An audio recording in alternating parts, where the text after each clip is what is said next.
আসসালামু আলাইকুম। আজকে আমরা দেখব বীজগাণিতিক মান নির্ণয়ের সহজ টেকনিক।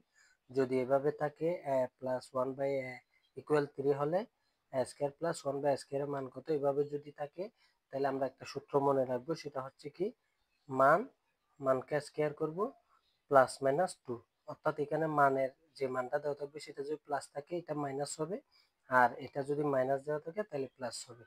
এই সূত্রটা আমাদের কি রাখতে হবে? মনে রাখতে হবে।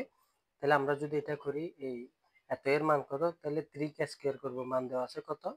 যদি আমরা আনসার করি তাহলে কি করব, 3 কে স্কয়ার করব, এখানে যেহেতু প্লাস আছে তাহলে আমাদের এখানে মাইনাস দিতে হবে, মাইনাস কত 2। তাহলে 3 কে স্কয়ার করলে 3 3 কে 9 মাইনাস 2, 9 থেকে 2 গেলে কত 7। এটা হচ্ছে আনসার। তাহলে এটা যদি করি a plus 1 by a equal √3, তাহলে আমাদের মান দেওয়া আছে √3, তাহলে √3 কে কি করতে হবে, স্কয়ার করতে হবে। আর এখানে যদি প্লাস আছে তাহলে এখানে কি হবে, -2। তাহলে এখানে স্কয়ার আর রুটে যদি কাটা যায় আর থাকে 3 -2, তাহলে 3 থেকে 2 গেলে কত 1। এটা হচ্ছে আনসার। এটা যদি করি x - 1 বাই x ইকুয়াল 3 হলে x square plus 1 by x স্কয়ারের মান কত?